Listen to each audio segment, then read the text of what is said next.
नमस्कार दोस्तों, स्वागत है आपका एग्जाम अभ्यास में। टेस्ट सीरीज की श्रृंखला में डिकोड एग्जाम की हम लोग टेस्ट सीरीज सॉल्व कर रहे हैं, जिसमें हमारी साइंस की टेस्ट सीरीज नंबर दूसरी है। पहली टेस्ट सीरीज हमने कवर कर ली है और जियोग्राफी की, हिस्ट्री की और पॉलिटी की हमने टेस्ट सीरीज कवर कर ली है। हमारी प्लेलिस्ट बनी है डिकोड एग्जाम की, वहां से आप देख सकते हैं। बाकी ध्येय आईएएस की प्लेलिस्ट बनी है और संस्कृति आईएएस की हमारी प्लेलिस्ट बनी है, आप देख सकते हैं वहां से। चलिए चलते हैं अपने पहले क्वेश्चन पे।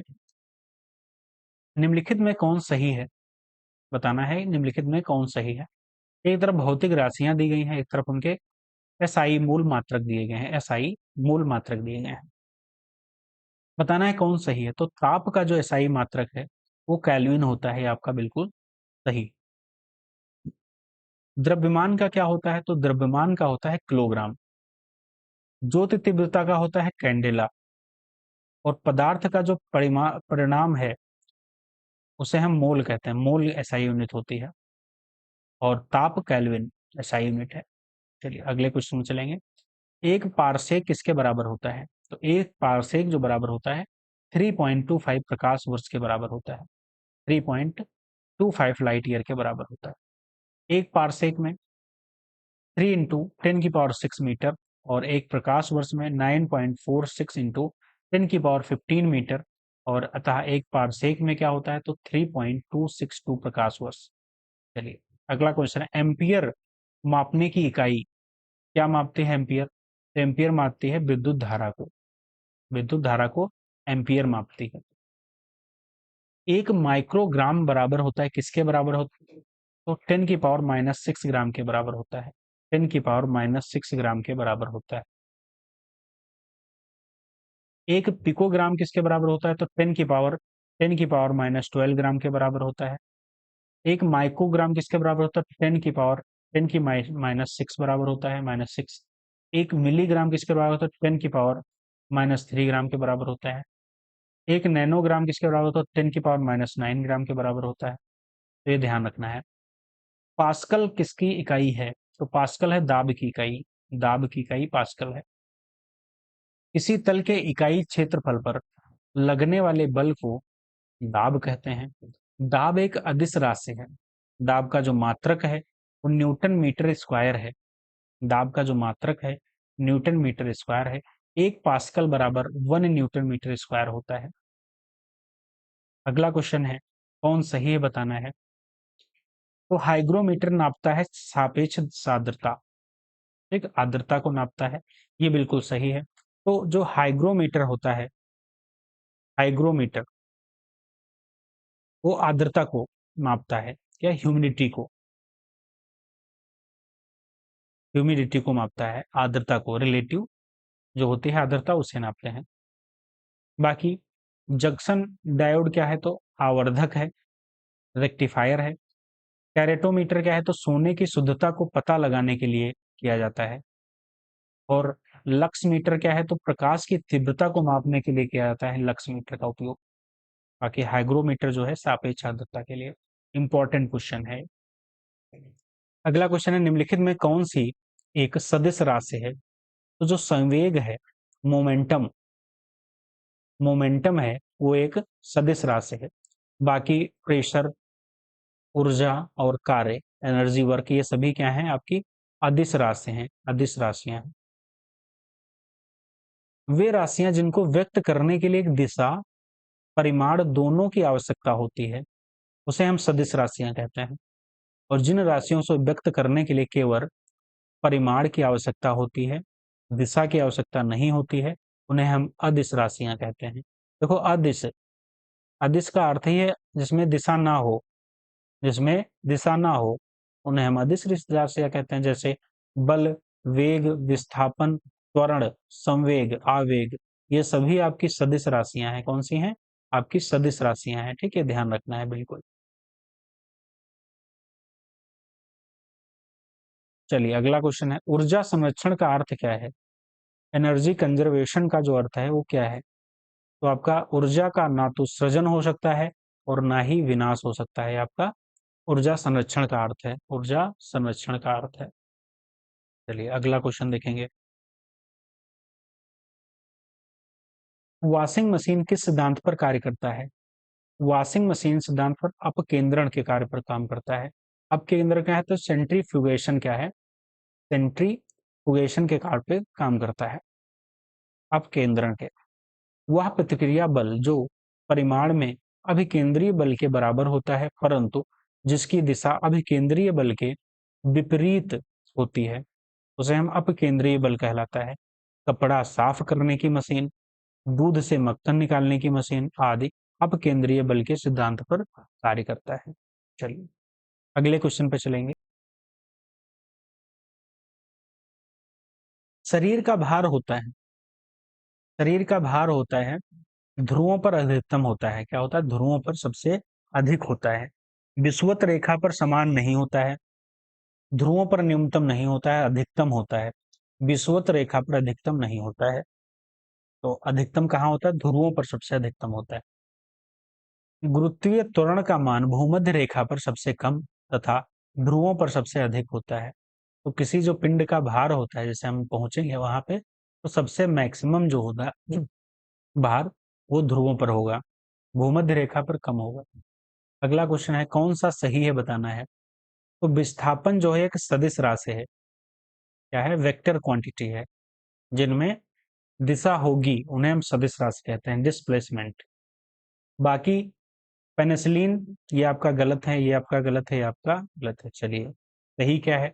तो पेनिसिलिन क्या है? तो अलेक्जेंडर फ्लेमिंग से संबंधित है। रेडियम किससे संबंधित है? मैडम क्यूरी से संबंधित है। जड़त्व का नियम किसने? ये सभी सभी ने प्रतिपादन किया है, दिया है। जड़त्व का नियम तो न्यूटन से संबंधित है। विस्थापन एक सदिश राशि है। और एक्सरे किससे संबंधित है? तो रोंटगन से संबंधित है। पानी की बूंद गोलाकार होने का कारण क्या है? तो सबसे इजी क्वेश्चन है आपका पृष्ठ तनाव, सरफेस टेंशन। सरफेस टेंशन आपका कारण है। चलिए अगला क्वेश्चन है एक सुई पानी में डूब जाती है, वहीं लोहे के जहाज पानी पे तैरता रहता, क्यों? सुई का जो आपेक्षिक घनत्व उसके द्वारा हटाए हुए पानी के आपेक्षिक घनत्व के से अधिक होता है, इसीलिए पानी में जो है सुई डूब जाती है और जहाज तैरता रहता है। चलिए अगला क्वेश्चन। किसी वस्तु का जो आपेक्षिक घनत्व है उस वस्तु के भार तथा उस वस्तु द्वारा हटाए गए जल के भार के अनुपात को प्रदर्शित करता है। शुद्ध जल का आपेक्षिक घनत्व एक होता है। वे वस्तुएं जिनका आपेक्षिक घनत्व अपेक्षित घनत्व एक से कम होता है वे तैरती रहती, जबकि जिन वस्तुओं का अपेक्षित घनत्व एक से अधिक होता है वे जल में डूब जाती हैं। ध्यान रखना है बिल्कुल। अगला क्वेश्चन है प्रकाश का वेग अधिकतम होता है, किसमें होता है? प्रकाश का अधिकतम वेग आपका निर्वात में होगा, निर्वात में होगा।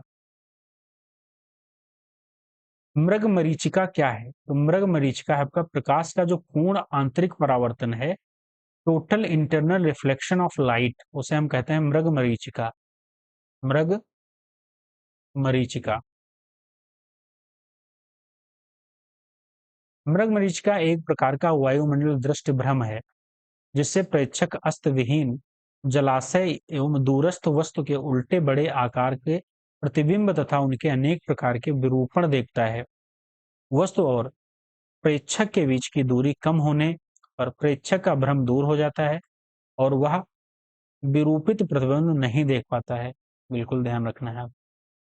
अगला क्वेश्चन है निम्नलिखित में कौन गलत है? कौन सा इसमें गलत है?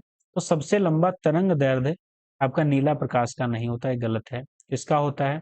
तो लाल का होता है, लाल रंग का होता है, या लाल प्रकाश का, लाल प्रकाश का। रेटिना पर चित्र बनता है उल्टा और छोटा। तारे का रंग दर्शाता है उसका ताप और उच्चतम ऊर्जा नीला प्रकाश।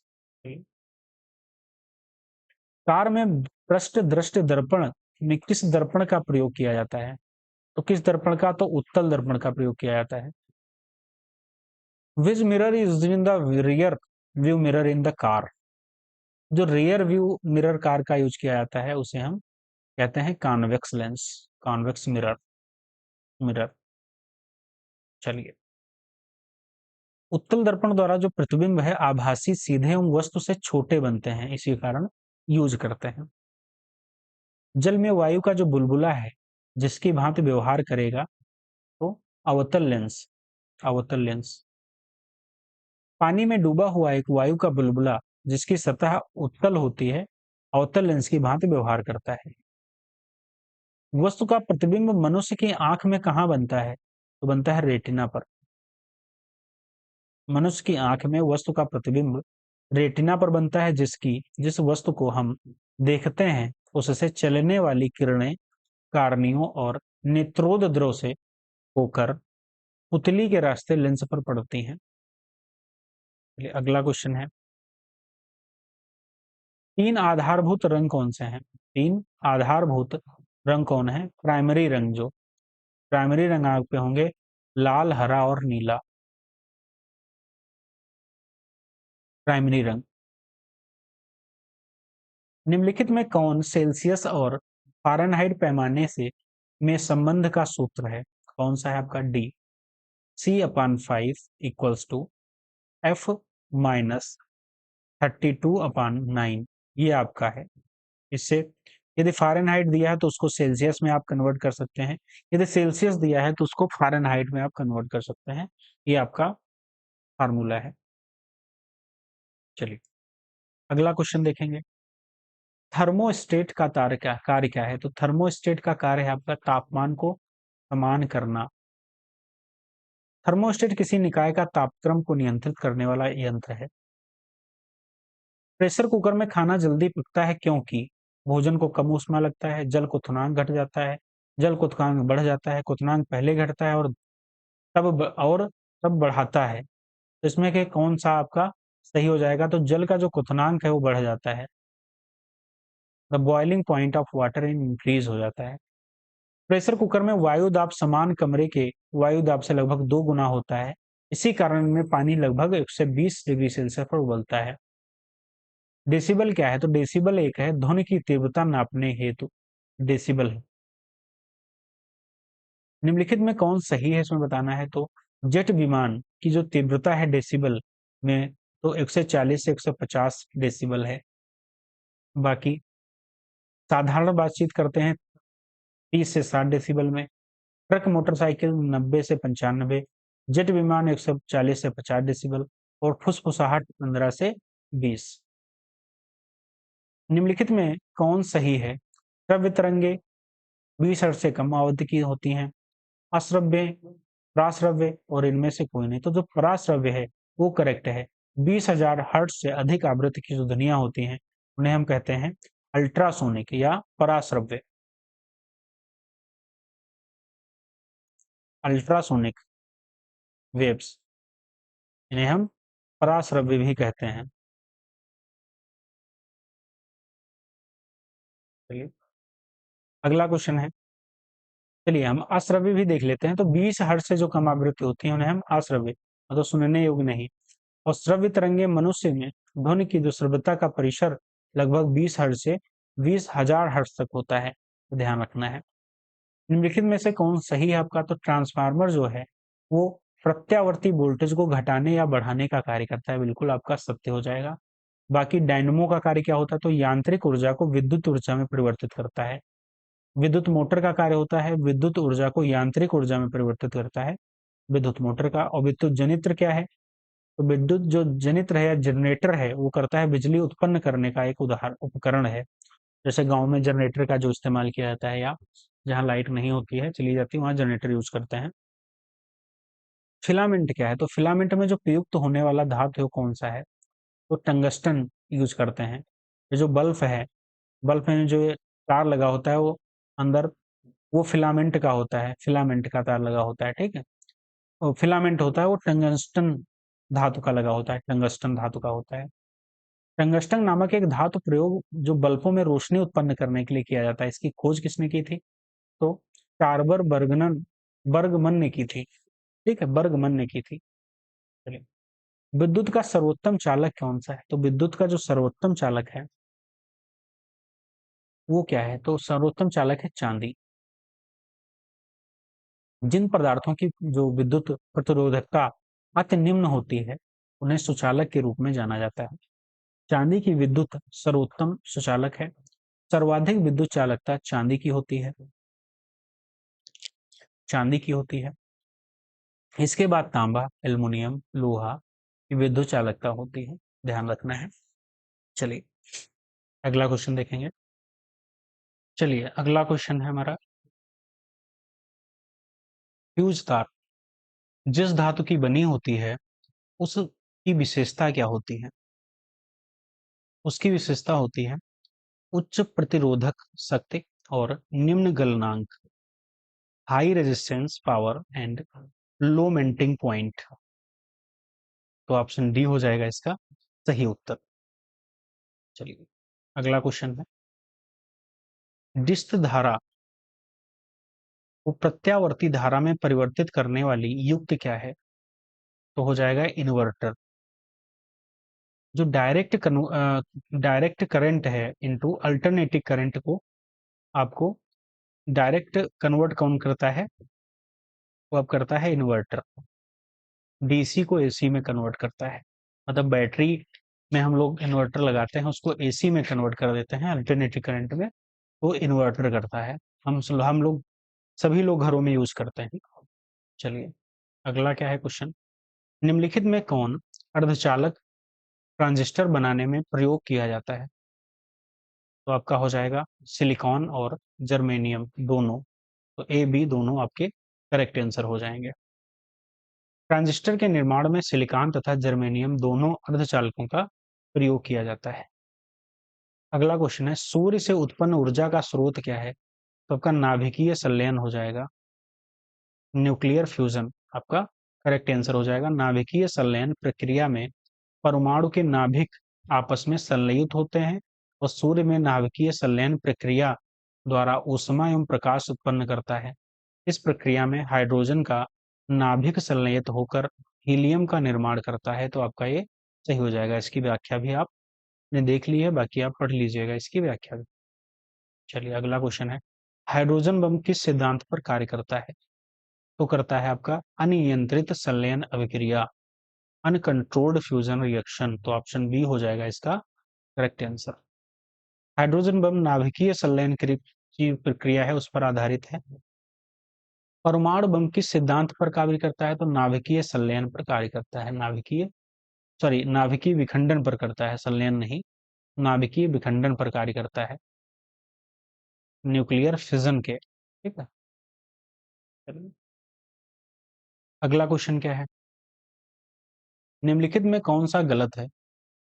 कल्पक्कम परमाणु शक्ति केंद्र कहाँ है? तो आपका तमिलनाडु में है, बिल्कुल सही है। काकरापार गुजरात में है, भी आपका सत्य है। कैगा आपका कर्नाटक में है, भी आपका सही है। नंगल परमाणु शक्ति जो केंद्र है वो आपका पंजाब में है। कहाँ है? पंजाब। चलिए अगला क्वेश्चन है, संस्थाएं दिए गए हैं, उनके कुछ स्थान दिए गए हैं। इसरो, इसमें बताना है गलत क्या है। तो इसरो कहाँ है? तो बेंगलुरु में है। बाकी क्या है अगला, वीएसएससी, ये आपका कहाँ है? तिरुवनंतपुरम में है, भी आपका सही है। फिर कौन सा है? आईआईआरएस कहाँ है? देहरादून में है। और अंतरिक्ष अनुप्रयोग केंद्र आपका कहाँ है? अंतरिक्ष अनुप्रयोग केंद्र, स्पेस एप्लीकेशन सेंटर आपका पड़ेगा अहमदाबाद में। कहाँ है? अहमदाबाद में। तो ऑप्शन डी इसका गलत हो जाएगा। चलिए अगला क्वेश्चन है, इसमें बताना है कौन सा सही है। इंद्र, इंद्र आपका रडार है एक, ये भी आपका बिल्कुल सही है। त्रिशूल क्या है? तो त्रिशूल है आपकी सतह से हवा में मार करने वाली मिसाइल है, उसे त्रिशूल एक मिसाइल है, वो सतह से हवा में मार करती है। पृथ्वी क्या है? तो पृथ्वी है सतह पर सतह मार करने वाली मिसाइल। और नाग क्या है? टैंक रोधी मिसाइल है, टैंक रोधी मिसाइल है नाग। ब्रह्मोस क्या है? तो ब्रह्मोस एक प्रक्षेपास्त्र है। क्या है? प्रक्षेपास्त्र की मिसाइल है ब्रह्मोस। भारत ने डीआरडीओ और रूस के एनपीओ, ठीक है, रूस और भारत ने मिलकर संयुक्त उपक्रम में विकसित किया है ब्रह्मोस। सुपरसोनिक क्रूज मिसाइल है। ब्रह्मोस नाम भारत की एक ब्रह्मपुत्र और रूस की मस्कवा नदी के नाम पर रखा गया है? इंपॉर्टेंट क्वेश्चन है, बिल्कुल ब्रह्मोस से क्वेश्चन बन सकता है। चलिए, वायुयान किस सिद्धांत पर कार्य करता है? तो वायुयान किस सिद्धांत पर कार्य करता है? तो आपका तरल गतिकी में बर्नौली सिद्धांत, ऑप्शन डी हो जाएगा इसका correct answer. Bernoulli principle in liquid dynamics पे कार्य करता है। अगला क्वेश्चन है, आविष्कार दिए गए हैं और आविष्कारक दिए गए हैं, इसमें से बताना है कौन सा आपका सही हो जाएगा। तो एक्सरे मशीन जो है, किसने आविष्कार किया था एक्सरे मशीन का? तो विल्हेम्स और रोंटजन, विल्हेम्स रोंटजन ने किया था एक्सरे का मशीन का। तो ऑप्शन क्या हो जाएगा? ए हो जाएगा इसका सही उत्तर। रेडियो, रेडियो का जी मार्कोनी ने किया था, और डायनमो का माइकल फैराडे ने, और भाप के इंजन का आविष्कार जेम्स वाट ने किया था। चलिए अगला क्वेश्चन, निम्नलिखित में कौन सही है आपका? तो एक तरफ आविष्कार दिए गए हैं, एक तरफ आविष्कारक दिए गए हैं। लेजर, लेजर का आविष्कार किसने किया था? तो लेजर का आविष्कार किया था डेनिस पेनिन पेपिन ने। तो ये आपका गलत हो जाएगा। फाउंटेन पेन का आविष्कार मैक्सवेल ने नहीं किया था, वाटरमैन ने किया था, वाटरमैन ने किया था। प्रकाश वैद्युत प्रभाव के आविष्कारकर्ता कौन है? तो हर्ज हैं, ये बिल्कुल आपका सही हो जाएगा। और डायनामाइट का आविष्कार किसने किया था? तो ये किया था आपने अल्फ्रेड नोबेल ने, ठीक, अल्फ्रेड नोबेल ने। चलिए, आइंस्टाइन को नोबेल पुरस्कार दिया गया था प्रकाश वैद्युत प्रभाव के लिए, प्रकाश वैद्युत प्रभाव के लिए आइंस्टाइन को नोबेल पुरस्कार दिया गया था। चलिए अगला क्वेश्चन देखेंगे, प्रकाश वैद्युत प्रभाव सर्वप्रथम खोज की गई थी 1887 में, हेनरिच हर्श ने की थी। आइंस्टाइन को प्रकाश वैद्युत प्रभाव की व्याख्या एवं इसके नियम के आविष्कार का श्रेय प्राप्त है। इस कार्य के लिए इन्हें 1921 में नोबेल पुरस्कार प्रदान किया गया था। राष्ट्रीय विज्ञान दिवस कब होता है? तो मनाया जाता है आपका 28 फरवरी को, 28 फरवरी को। वैज्ञानिक जो सीवी रमन है, इनके जन्म दिवस पर मनाया जाता है राष्ट्रीय विज्ञान दिवस। होमी भाभा को किस क्षेत्र में पुरस्कार दिया गया था? तो नाभिकीय ऊर्जा के क्षेत्र में होमी भाभा को पुरस्कार दिया गया था। होमी जहांगीर भाभा भारतीय नाभिकीय भौतिक शास्त्री थे। इन्होंने भारत के परमाणु ऊर्जा कार्यक्रम के विकास में महत्वपूर्ण योगदान दिया। इन्हें भारत के परमाणु ऊर्जा कार्यक्रम का जनक माना जाता है, बिल्कुल आपका सही हो जाएगा। चलिए अगला क्वेश्चन, निम्नलिखित में कौन सा धातु कमरे के तापमान पर द्रव रूप में होता है? तो फ्रेंसियम होता है, फ्रेंसियम होता है आपका। कमरे के तापमान 25 डिग्री सेल्सियस पर ब्रोमीन एवं मरकरी द्रव रूप में पाए जाते हैं। यद्यपि सीजियम, फ्रेंसियम, गैलियम, रुबिडियम कमरे के तापमान तथा उसके अधिक तापमान पर द्रव अवस्था में परिवर्तित हो जाते हैं। अगला क्वेश्चन देखेंगे हम लोग, अंटार्कटिक में भारत द्वारा निर्मित शोध स्टेशन का नाम क्या है? तो भारती है, क्या है? भारती। 2011 में अंटार्कटिका में भारत के तीसरे शोध संस्थान भारती की आधारशिला रखी गई।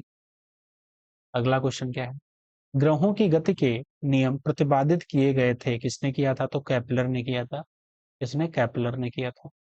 ग्रहों की गति संबंधी जो नियम थे, केपलर द्वारा प्रतिपादित किए गए थे। केपलर ने स्पष्ट किया कि प्रत्येक ग्रह दीर्घ वृत्ताकार कक्षा में सूर्य की परिक्रमा करता है, बिल्कुल करते हैं। चलिए अगला क्वेश्चन है, वोल्ट मीटर का प्रयोग किया जाता है। तो वोल्ट मीटर का प्रयोग किया जाता है दो बिंदुओं के बीच विभवांतर मापने के लिए किया जाता है। दो बिंदुओं के बीच विभवांतर मापने के लिए वोल्ट मीटर का प्रयोग करते हैं। चलिए अगला क्वेश्चन है, निम्नलिखित में कौन सही है? फोटान क्या है? तो फोटान एक आइंस्टाइन, ठीक है, फोटान आइंस्टाइन द्वारा प्रतिपादित किया गया था, तो ये आपका सही हो जाएगा। पॉजिट्रॉन एंडरसन, न्यूट्रिनो पाउली, और पाई मैसॉन इकावा, और फोटान जो है आइंस्टीन। चलिए अगला क्वेश्चन है, परमाणु जिनमें प्रोटॉनों की संख्या समान परंतु न्यूट्रॉनों की संख्या भिन्न भिन्न रहती है, क्या कहलाती है? भिन्न भिन्न रहती है, क्या कहलाती है? समदाबिक। क्या कहलाती है? समदाबिक। एक ही तत्व के वे परमाणु जिसकी परमाणु संख्याएं समान किंतु द्रव्यमान संख्याएं भिन्न भिन्न होती हैं, वो समस्थानिक कहलाते हैं। परंतु परमाणु जिनमें प्रोटॉनों की संख्या समान परंतु न्यूट्रॉनों की संख्या भिन्न भिन्न रहती है, उसे हम समदाब या समदाब रेखा कहते हैं। अगला क्वेश्चन है, निम्नलिखित में कौन सही है? न्यूट्रॉन की खोज किसने की? तो चैडविक ने की थी, ये आपका बिल्कुल सही है। तो रेडियो एक्टिविटी का जो आविष्कार किया था वो वैकुलरेल ने किया था, और रेडियो एक्टिविटी का मापन किया था गाइगर काउंटर ने, और न्यूट्रॉन की खोज चैडविक ने की थी। और हीलियम के नाभिक में होता है 2 प्रोटॉन और 2 न्यूट्रॉन। हीलियम में कौन सीसा का अयस्क नहीं है? तो आपका क्रायोलाइट सीसा का अयस्क नहीं है। क्रायोलाइट एल्युमिनियम का अयस्क होता है, सीसा का अयस्क नहीं है। गैलेना, सिरूसाइट और मेटलोकाइट ये आपके बाकी शीशे के अयस्क हैं। मोती मुख्य रूप से किसका बना होता है? तो मोती जो बना होता है वो कैल्शियम कार्बोनेट का बना होता है। मोती में 85% कैल्शियम कार्बोनेट, 2 से 4% जल तथा 0 से 10% कांचियोलिन पाया जाता है। कांचियोलिन एक प्रोटीन है।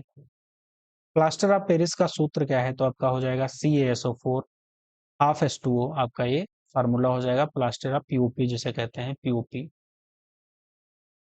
प्लास्टर ऑफ पेरिस रासायनिक सूत्र आपका कैल्शियम सल्फेट हेमी हाइड्रेट है। यह जिप्सम का बना होता है। इससे मूर्तियों के सांचे भी बनाए जाते हैं। अगला क्वेश्चन है, निम्नलिखित में कौन सही है आपका? तो बॉक्साइड अयस्क है किसका है? तो एल्युमिनियम का बॉक्साइड अयस्क है। उष्मा का सर्वाधिक जो उत्तम चालक है वो पारा है। मोनोजाइट अयस्क है थोरियम का। चूना पत्थर का रासायनिक नाम होता है कैल्शियम कार्बोनेट। वो बॉक्साइट है एल्युमिनियम का अयस्क। निम्नलिखित में कौन सा आपका गलत होगा? पिच ब्लेंड, हेमेटाइट और रॉक साल्ट और एजुराइट। आपका गलत क्या हो जाएगा? एजुराइट आपका गलत हो जाएगा। बाकी पिच ब्लेंड आपका thorium, hematite iron, rock salt आपका मैग्नीशियम। एरोजाइट क्या है? तो कापर, कापर का अयस्क है। गैल्वनीकृत लोहे पर लेप होता है किसका? जस्ता, जिंक। लोहे के जो जंग रोगी बनाने के लिए जस्ते की पालिश की जाती है, इसे गैल्वेनाइजेशन कहते हैं। तांबा मिश्र धातु है किसकी है? तो पीतल और कांसे की तांबा मिश्र धातु है। ब्रास और ब्रॉन्ज की। पीतल निम्न धातु की मिश्र है, किसकी है मिश्र धातु है? तो आपकी तांबा और जस्ता की है पीतल। स्टील की कठोरता प्रदान करने के लिए किसकी मात्रा बढ़ाई जाती है? तो आपकी कार्बन की मात्रा बढ़ाई जाती है। कार्बन की मात्रा बढ़ाई जाती है। इस्पात के साथ उचित मात्रा में मिश्रक मिलाकर उसे आवश्यक कठोरता, तन्यता और सुघट्यता प्रदान की जाती है। लोहे में जितना अधिक कार्बन मिलाते हैं उतना ही इस्पात उतना ही कठोर बनता है। कठोरता बढ़ने के साथ उसकी भंगुरता भी बढ़ जाती है। जंग लगने पर लोहे का भार होता है, बढ़ जाता है। जंग लगने पर लोहे का भार बढ़ जाता है। जंग लगने पर लोहे का भार बढ़ जाता है क्योंकि लोहे में जंग उस समय लगता है जब आर्द्रता की उपस्थिति में लोहा ऑक्सीजन से रासायनिक अभिक्रिया करके लौह ऑक्साइड में परिवर्तित हो जाता है। इस अभिक्रिया के दौरान लोहे के साथ ऑक्सीजन की मात्रा भी जुड़ जाती है, अतः लोहे का भार बढ़ जाता है। इस दौरान इस दौरान लोहे का जो भार उतना ही बढ़ता है जितनी ऑक्सीजन वह ग्रहण करता है। स्नेहक लुब्रिकेंट के रूप में किसका प्रयोग किया जाता है? इसका प्रयोग किया जाता है तो आपका ग्रेफाइट का प्रयोग किया जाता है। ग्रेफाइट कार्बन का अपर रूप है। ग्रेफाइट चूर्ण का उपयोग भारी मशीनों स्नेहक के रूप में किया जाता है। जल गैस क्या है? तो जल गैस आपका CO+H2, CO+H2 जल गैस है। क्या है? जल गैस। चलिए अगला है, जल गैस या वाटर गैस कृत्रिम गैस है। इसमें कार्बन मोनोऑक्साइड और हाइड्रोजन मिश्रित होते हैं। जल गैस से मेथिल अल्कोहल का निर्माण होता है। CO+2H2O मेथिल अल्कोहल बनती है CH3OH। हाइड्रोजनीकरण में किस उत्प्रेरक का उपयोग किया जाता है? तो निकेल का किया जाता है। किसका किया जाता है? निकेल का किया जाता है। अगला क्वेश्चन है, निकेल उत्प्रेरक की उपस्थिति में गर्म वनस्पति तेलों के साथ हाइड्रोजन वसा बनाती है। यह क्रिया तेलों का हाइड्रोजनीकरण कहलाता है। वनस्पति तेलों से वनस्पति घी हाइड्रोजनीकरण द्वारा बनाया जाता है, ध्यान रखना है। सूची 1 और सूची 2 को मिलान करना है। नोबेल गैस, भारी जल और तो भारी जल क्या है, D2O है, भारी जल आपका D2O है। ठीक है, नोबेल गैस क्या हो जाएगी, तो नोबेल गैस जिनोन है, जिनोन है। और हास गैस क्या है, नाइट्रस ऑक्साइड है। स्ट्रेजर गैस आपका हीलियम है। तो ये ध्यान रखना है बिल्कुल, सभी आपके मिले हुए हैं, तो इसमें आपका बी स्तर सही हो जाएगा। आपका क्या हो जाएगा, नहीं, नोबेल गैस आपका, एक मिनट एक मिनट, नोबेल आपका गैस है हीलियम, ये, ठीक है, ये ध्यान रखना। चलिए, निम्नलिखित में कौन पीड़ानाशक के रूप में उपयोग किया जाता है, तो ब्रोमीन जो है पीड़ानाशक के रूप में, ब्रोमीन पीड़ानाशक के रूप में उपयोग किया जाता है। ब्रोमीन यौगिकों का उपयोग पीड़ानाशक के रूप में किया जाता है। इसमें बताना है कौन सा सही है, तो सिरका जो, उसमें एसिटिक अम्ल पाया जाता है सिरके में, बाकी सभी गलत हैं। पालक में कौन सा पाया जाता है, तो ऑक्जेलिक एसिड पाया जाता है। इमली में टार्टरिक पाया जाता है। आंवला में एस्कॉर्बिक पाया जाता है और सिरका में एसिटिक पाया जाता है। बिल्कुल सही है आपका। इसमें कौन सा सही है, तो एप्सम सॉल्ट क्या है, तो मैग्नीशियम सल्फेट है। बाकी आपके सभी गलत हो जाएंगे। सही क्या है आपका, तो वाशिंग सोडा को सोडियम कार्बोनेट कहते हैं। नीले तोते को कॉपर सल्फेट कहते हैं। बेकिंग सोडे को सोडियम बाइकार्बोनेट कहते हैं। एप्सम सॉल्ट को मैग्नीशियम सल्फेट कहते हैं। आपके बिल्कुल करेक्ट है। चलिए, अगला क्वेश्चन क्या है, इसमें बताना है कौन सा आपका सही है। तो सिल्वर आयोडाइड क्या है, तो कृत्रिम वर्षा है सिल्वर आयोडाइड। बाकी आपका गलत हो जाएगा। गलत क्या है, तो फोटोग्राफी में उपयोग की जाती है जो सिल्वर ब्रोमाइड। सिल्वर आयोडाइड आपकी कृत्रिम वर्षा है। और ब्लीचिंग पाउडर आपका कैल्शियम ऑक्सी क्लोराइड है। और हाइपो क्या है, तो सोडियम थायोसल्फेट है, सोडियम थायोसल्फेट है। निम्नलिखित में कौन सही है आपका, तो इसमें बताना है कौन सा सही है। तो आपका सही हो जाएगा, भोपाल गैस त्रौसदी में मिथाइल आइसोसाइनाइड का, जो साइनाइड की गैस के जो प्लांट था, वो भोपाल गैस त्रासदी से संबंधित है। प्रयान क्या है, तो एक प्रशीतक है, प्रशीतक है। और भोपाल गैस त्रासदी संबंधित है मेथिल आइसोसाइनाइड से। फल पकाने के लिए कैल्शियम कार्बाइड का यूज किया जाता है। मस्टर्ड गैस क्या है, तो रासायनिक जो शुद्ध में प्रयुक्त होने वाला जो विषैला द्रव है, वो मस्टर्ड गैस होती है। चलिए, अगला क्वेश्चन है, निम्नलिखित में कौन एक प्राकृतिक बहुलक नहीं है। प्राकृतिक बहुलक नहीं है, नाइलॉन आपका एक प्राकृतिक बहुलक नहीं है। नाइलॉन प्राकृतिक बहुलक नहीं है, जबकि अन्य सभी प्राकृतिक बहुलक हैं। बुलेट प्रूफ पदार्थ जो बनाने के लिए उपयुक्त बहुलक कौन सा किया जाता है, तो पॉलीएमाइड का यूज किया जाता है, पॉलीएमाइड का यूज किया जाता है। मांसपेशियों में थकान का अनुभव होता है, किस कारण होता है, तो आपका हो जाएगा लैक्टिक एसिड के कारण होता है। क्या होता है, लैक्टिक एसिड के कारण होता है। लंबे समय तक कठोर शरीर कार्य के पश्चात मांसपेशियों में लैक्टिक एसिड के संचय हो जाने के कारण शरीर में थकान का अनुभव होता है। किसका होता है, थकान का अनुभव होता है। चलिए, अगला क्वेश्चन है, टीएनजी का पूरा नाम क्या है, तो टीएनजी का है ट्राई नाइट्रोग्लिसरीन है। चलिए, टीएनजी का पूरा नाम है ट्राई नाइट्रोग्लिसरीन है, यह एक विस्फोटक होता है, टीएनजी। अगला क्वेश्चन है, नोबेल तेल क्या है, तो नोबेल तेल कहा जाता है आपका टीएनजी को। चलिए, लिग्नाइट कोयला में कार्बन की कितनी मात्रा होती है, तो लिग्नाइट कोयला में आपकी कार्बन की मात्रा होती है 65 से 70% होती है, 65 से 70%। निगलाइट कोयले में कार्बन की जो मात्रा होती है वो 65 से 70% की होती है। इसका रंग भूरा होता है, इसमें जल वाष्प की मात्रा अधिक होती है, ध्यान रखना है। फिटकरी का सूत्र क्या होता है, तो K2SO4 Al2 का SO4 का होल थ्राइस इंटू 24H2O। ये हम लोगों को छोटे पर याद किया जाता था, 9th 10th और शायद एर्थ में भी याद किया कराया जाता था फिटकरी का सूत्र। चलिए, धूप के चश्मों में प्रयुक्त लेंस बनाने में कौन सा कांच का प्रयोग किया जाता है, तो क्रुक्स क्रुक्स कांच का प्रयोग किया जाता है, क्रुक्स कांच का। ये प्रयोग धूप के चश्मों को लेंस में प्रयोग किया जाता है। पिलंट का कांच कैमरा दूरबीन के लेंस और पायरेक्स कांच प्रयोगशाला के उपकरण में प्रयुक्त होता है। चलिए, अगला क्वेश्चन है, यूरिया में कितना प्रतिशत नाइट्रोजन तत्व पाया जाता है, तो 46% पाया जाता है यूरिया में नाइट्रोजन। यूरिया में नाइट्रोजन की जो मात्रा होती है वो 46% होती है यूरिया में। चलिए, अगला क्वेश्चन है, मिट्टी का जो क्षारकत्व है वो घटाने के लिए किसका प्रयोग किया जाता है, तो जिप्सम का प्रयोग किया जाता है, किसका, बताइए जिप्सम का प्रयोग किया जाता है।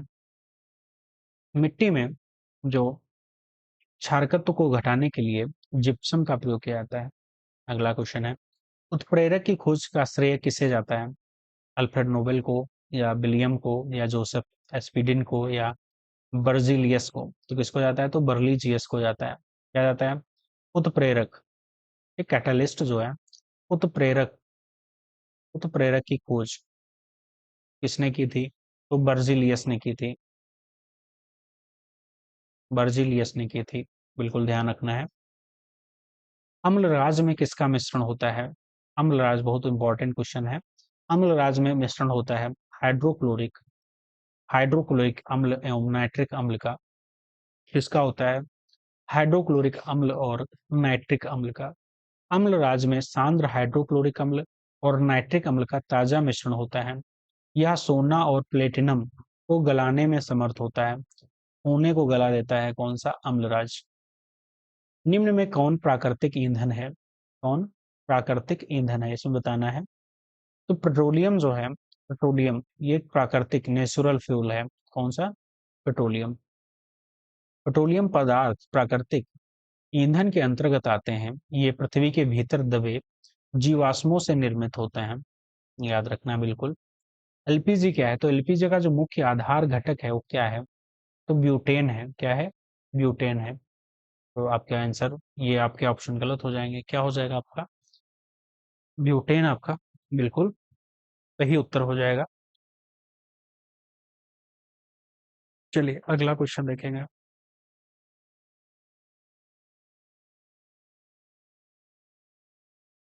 तरलीकृत पेट्रोलियम गैस का मुख्य जो आधार है वो घटक ब्यूटेन है। द्रवित petroleum gas propane, butane, iso butane hydrocarbon का मिश्रण होता है।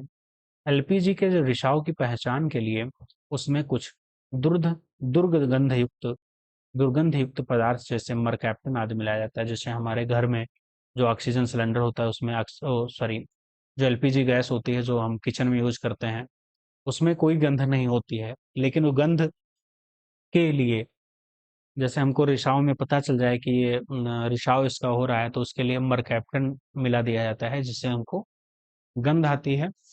इसको हमको पता चल जाता है कि गैस का रिसाव हो रहा है या लीकेज है कहीं भी। चलिए अगला क्वेश्चन। कार के इंजन में नॉकिंग से बचने के लिए निम्न में से कौन प्रयोग में लाया जाता है? तो आपका होगा टेट्रा एथिल लेड लाया जाता है। Tetra ethyl lead. चलिए अगला क्वेश्चन है। पेट्रोल में टेट्रा एथिल जो लेड है इसलिए मिलाया जाता है क्योंकि ताकि इसकी जो एंटी नॉकिंग दर बढ़ जाती है, एंटी नॉकिंग दर बढ़ जाती है। अगला क्वेश्चन है, वह कौन सा परिरक्षक है जिसका प्रयोग मृदु पेय तथा अम्लीय भोजन का तथा अचार में प्रयोग किया जाता है? सोडियम क्लोराइड या एथिल अल्कोहल, या फिर सोडियम बेंजोएट, या फिर साइट्रिक एसिड? तो इसका ऑप्शन सही हो जाएगा sodium benzoate. Sodium benzoate. Which is the preservative that use the soft drink and acidic food and pickles? उसमें यूज करते हैं सोडियम बेंजोएट को। क्यों करते हैं? क्योंकि ये बेंजोएट व्यापक रूप से खाद्य परिरक्षण में प्रयोग किया जाता है, प्रिजर्वेटिव के रूप में प्रयोग किया जाता है। अगला क्वेश्चन है, एस्पिरिन क्या है? एस्पिरिन क्या है आपका? तो ये एक एंटीपायरेटिक है। एंटीपायरेटिक है। क्या होता है? तो यह एक रासायनिक पदार्थ है जिसका प्रयोग उच्च ज्वर में ताप कम करने के लिए किया जाता है। ज्वर नाशक कहलाता है। जैसे एस्पिरिन, एसो एसोटिल सैलिसिलिक अम्ल, पैरासीटामोल तथा फिनएसिटिन इसमें डाला जाता है। क्या? एंटीपायरेटिक। चलिए अगला क्वेश्चन। इसका उपयोग यूरिया उर्वरक के उत्पादन में किया जाता है। इसका क्या आता है? ऑक्सीजन नहीं, हाइड्रोजन नहीं, हीलियम नहीं, किसका क्या आता है? कार्बन डाइऑक्साइड का किया जाता है। CO2 का किया जाता है। कार्बन डाइऑक्साइड का किया जाता है। यूरिया कार्बनिक यौगिक जिसका रासायनिक सूत्र होता है NH2 का होल ट्वाइस CO होता है। ठीक। कार्बनिक रासायनिक क्षेत्र में इसे कार्बामाइड भी कहा जाता है। यह एक रंगहीन गंधहीन ठोस पदार्थ है जो जल में अति विलय है। बड़े पैमाने पर यूरिया का उत्पादन द्रव अमोनिया तथा कार्बन डाइऑक्साइड की प्रतिक्रिया से होता है, बिल्कुल आपका सही है। किस रूप में पौधे नाइट्रोजन प्राप्त करते हैं? नाइट्राइट, अमोनिया, नाइट्रेट या नाइट्रेट? ठीक, तो इसका ऑप्शन क्या हो जाएगा? नाइट्रेट। नाइट्रेट इसका सही ऑप्शन हो जाएगा। किस रूप में पौधे नाइट्रोजन प्राप्त करते हैं? तो नाइट्रेट के रूप में पौधे जो हैं वो नाइट्रोजन प्राप्त करते हैं। चलिए अगला क्वेश्चन है, पहले इसकी व्याख्या पढ़ लेते हैं। वस्तुतः नाइट्रेट नाइट्रोजन तथा ऑक्सीजन के संयोग से बने हुए यौगिक होते हैं। वनस्पतिक वृद्धि के लिए पौधों को नाइट्रोजन की आवश्यकता होती है। वे इसकी पूर्ति वायु तथा अथवा जल में घुलनशील नाइट्रेट से करते हैं, ध्यान रखना है। अगला क्वेश्चन देखेंगे, अग्निशमक कौन सी गैस प्रयोग की जाती है? ऑक्सीजन नहीं, कार्बन मोनोऑक्साइड नहीं, एट्रोपिन नहीं, कार्बन डाइऑक्साइड ही प्रयोग की जाती है इसमें, अग्निशमक में। Which gas used in fire in extinguisher? उसमें कार्बन डाइऑक्साइड ही की जाती है। अगला क्वेश्चन है, चट्टानों की जो आयु है उसका पता लगाया जा सकता है, बताइए। और कमेंट भी करिए, पहले रोकिए वीडियो को फिर कमेंट करिए, फिर इसका ऑप्शन लगाइए। तो यूरेनियम विधि नहीं, कार्बन डेटिंग नहीं, तो चट्टानों की जो आयु होती है वो रेडियोधर्मी डेटिंग से करते हैं। किससे करते हैं? रेडियोधर्मी। रेडियोधर्मी प्रक्रिया की सहायता से चट्टानों की आयु का पता लगाया जाता है। कृत्रिम बादल बनाने के लिए प्रयुक्त किया जाता है silver chloride, silver iodide, silver carbonate, silver bromide. तो सिल्वर आयोडाइड का जो प्रयोग किया जाता है वो कृत्रिम बादल को बनाने के लिए किया जाता है। क्लाउड सीडिंग मौसम में बदलाव लाने के लिए ऐसी प्रक्रिया है जिसमें बादलों से इच्छा अनुसार वर्षा कराई जा सकती है। क्लाउड सीडिंग प्रक्रिया में सिल्वर आयोडाइड और शुष्क बर्फ जैसे यौगिक प्रयोग किए जाते हैं, यौगिक प्रयोग किए जाते हैं। चलिए अगला क्वेश्चन है, निम्नलिखित में कौन सही है? बोरिक अम्ल, एसीटोन, द्रव अमोनिया, मैग्नीशियम किससे संबंधित है? कौन सा सही है? तो जो बोरिक अम्ल है वो एंटीसेप्टिक होता है, एंटीसेप्टिक होता है, बिल्कुल आपका सही आंसर हो जाएगा। एसीटोन क्या है? तो एसीटोन है नाखून पॉलिश, ठीक है, अपक्षारक है। द्रव अमोनिया क्या है? तो द्रव अमोनिया आपकी हो जाएगी प्रशीतक। और मैग्नीशियम क्या है? आपका आतिशबाजी में प्रयोग किया जाता है, आतिशबाजी में आपका प्रयोग किया जाता है। चलिए अगला क्या है क्वेश्चन, 95 नंबर क्वेश्चन है कि कार की जो बैटरी में प्रयोग किया जाता है वो क्या किया जाता है? कार की बैटरी में प्रयोग किया जाता है वो क्या किया जाता है? नाइट्रिक अम्ल या जिंक क्लोराइड या अमोनियम क्लोराइड या सल्फ्यूरिक अम्ल, क्या किया जाता है? तो आपका सल्फ्यूरिक अम्ल किया जाता है। सल्फ्यूरिक अम्ल का जो रासायनिक सूत्र होता है वो होता है H2SO4, H2SO4 होता है। ये कार की जो बैटरी हैं उनमें प्रयोग किया जाता है सल्फ्यूरिक एसिड, ठीक एसिड। कार की बैटरी में प्रयुक्त जो विद्युत अवघट्य होता है वो सल्फ्यूरिक एसिड H2SO4 होता है। चलिए, भोपाल गैस त्रासदी कब हुई थी? ये ध्यान रखना है। तो 2-3 दिसंबर 1988, 88 को तो नहीं हुई थी, 2-3 दिसंबर 1984 बिल्कुल करेक्ट आंसर है, बाकी ये सभी गलत हो जाएंगे, ठीक है। क्या हो जाएगा? 2 से 3 दिसंबर 1984 को भोपाल गैस त्रासदी हुई थी। चलिए अगला क्वेश्चन देखेंगे, ग्लोबल वार्मिंग में सर्वाधिक योगदान किसका होता है? ग्लोबल वार्मिंग में सर्वाधिक योगदान किसका होता है? तो जल वाष्प का होता है या CO2 का होता है या मीथेन का होता है या ओजोन का होता है? तो जल वाष्प का होता है। किसका होता है? जल वाष्प का होता है। ग्लोबल वार्मिंग में सर्वाधिक योगदान होता है जल वाष्प का। Who is the biggest contributor to global warming? एक वाटर वेपर, वाटर वेपर। विभिन्न गैसों का जो वैश्विक तापन के प्रति अपेक्षित योगदान है वो होता है जल वाष्प का 60%, CO2 का 26% लगभग होता है, ओजोन 8% होता है, मीथेन लगभग 4% होता है, नाइट्रस डाइऑक्साइड का लगभग 1.5%, अन्य का होता है 0.1%। तो सबसे अधिक जो होता है वो होता है जल वाष्प का होता है। CO2 का दूसरे नंबर पे आता है, CO2 का लगभग 26% होता है, मीथेन का आपका होता है 4% लगभग होता है, ओजोन का आपका होता है 8%। चलिए अगला क्वेश्चन पढ़ेंगे, सिंदूर क्या है? सिंदूर का है लाल फास्फोरस है क्या? नहीं है। मैग्नीज डाइऑक्साइड है नहीं है। हाइड्रोक्लोरिक एसिड है? बिल्कुल नहीं है, हो ही नहीं सकता।